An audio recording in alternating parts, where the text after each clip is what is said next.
will once again stay in South Africa, where a move by the Trump administration is reigniting a fresh race-based controversy. White South Africans could soon receive a Trump's children's book as part of a US welcome pack upon arrival in the country. This, as the Trump administration said they would be given priority for resettlement in the United States.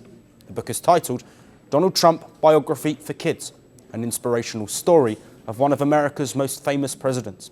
It's an 89-page book for children between the ages of 8 and 12.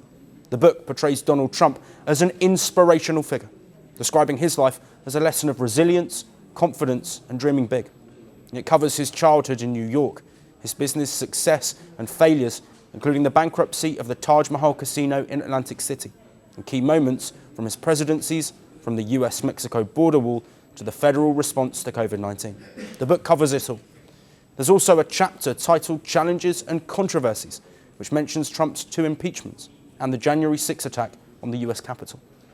Reports suggest the idea came from Fred Cooper. He is currently a Deputy Assistant Secretary at the US Department of Health and Human Services. According to reports, Cooper proposed including the book in a refugee welcome pack. Neither Cooper nor the department has publicly commented so far. But that's not it.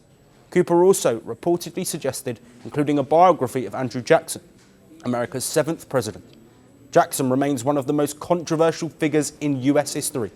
He owned slaves and was responsible for forcing Native American tribes off their land. Donald Trump has on multiple occasions publicly praised Jackson, calling him a model of strong leadership. Refugee experts say this is highly unusual. Welcome materials typically explain basic US history, values, and civic life. They do not promote specific presidents or political ideologies. That's why this proposal is drawing attention. And if these welcome packs are finalised, they would fit into a much larger policy shift under Trump. After returning to office in January, Trump froze refugee admissions from around the world.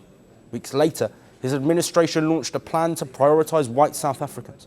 Trump has repeatedly claimed they face race-based violence and discrimination in South Africa. The South African government has strongly rejected those claims.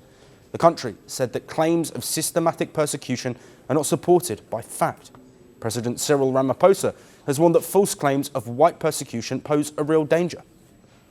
Some in our society still adhere to notions of racial superiority and seek to maintain racial privilege.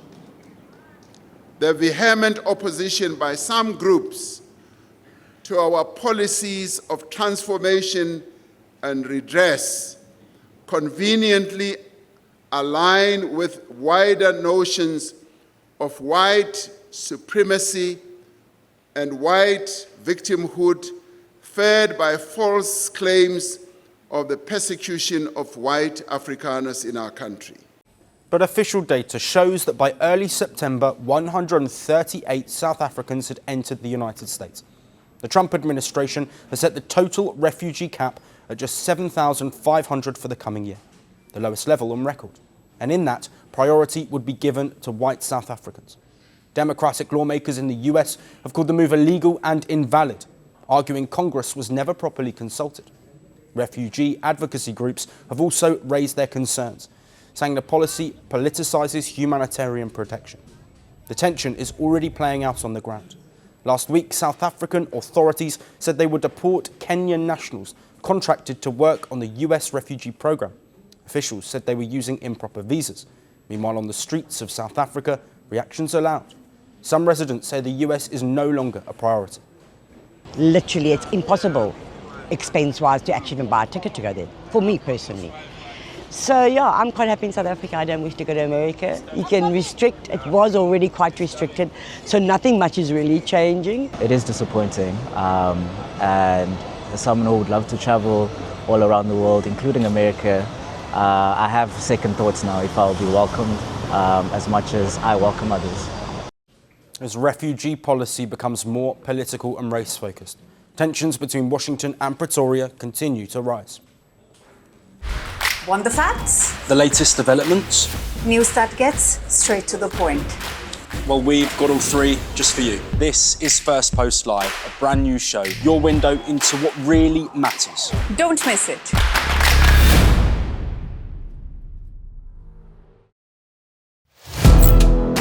Firstpost now available in 9 languages on YouTube.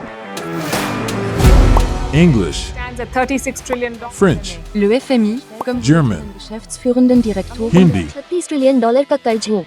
Indonesian, Pemerintah tanpa pemeriksaan. Italian, Sekali radikali. Japanese, 4兆ドル以上も Portuguese, por causa do próprio balanço patrimonial. Spanish. Beautiful bill. Go to Settings, click on Audio Track and select a language of your choice. Be the first to know what's happening around you in your first language. Firstpost.